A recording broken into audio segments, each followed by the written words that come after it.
6-7 C'est pourquoi, comme vous avez reçu le Seigneur Jésus-Christ, marchez en lui, enracinés et édifiés en lui, et affermis dans la foi, tout comme on vous l'a enseigné, abondant en actions de grâce. Pour le moment, la structure ne semble peut-être pas bonne. Et peut-être qu'en marchant, vous n'avez pas reçu un entraînement solide, mais cela ne veut pas dire que vous aurez mauvaise mine. Il y a quelque chose d'important dans la construction dont nous devons tenir compte lorsque nous construisons notre vie en Christ.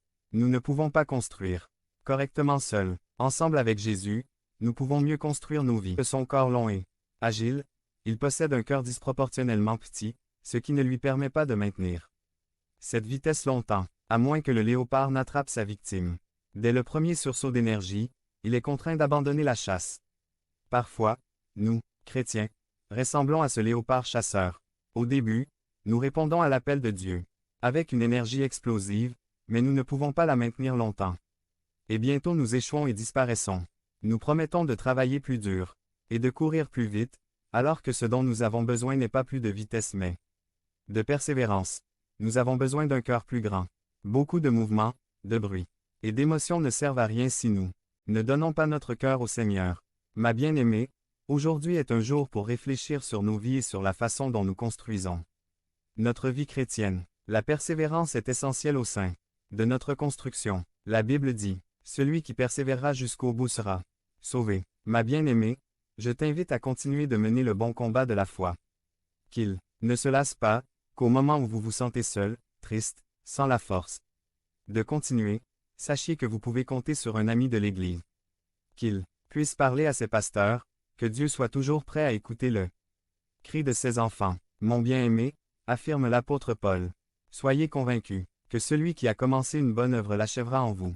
Devenez membre de la chaîne et soyez un instrument de la parole de Dieu. Ne manquez pas cette opportunité d'avoir un impact sur des vies.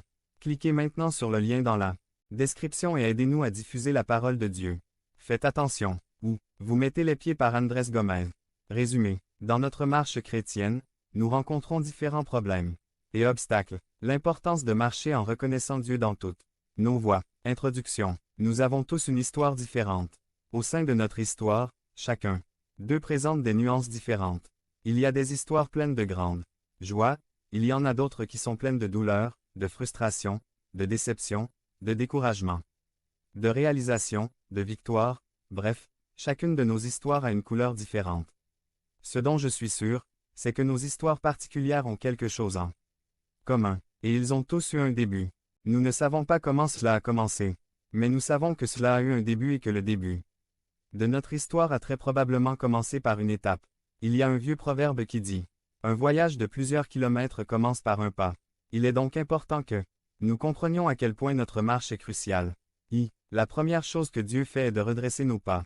Proverbe 3, 5-6 Proverbe 3, 5-6 Confie-toi au Seigneur de tout ton cœur, et ne t'appuie pas sur ta propre intelligence. Reconnaissez-le dans toutes vos voies, et il aplanira vos sentiers. En d'autres termes, le verset dit « Confie-toi en l'Éternel de tout ton cœur, et non en ta propre intelligence. » Reconnaissez-le dans toutes vos voies.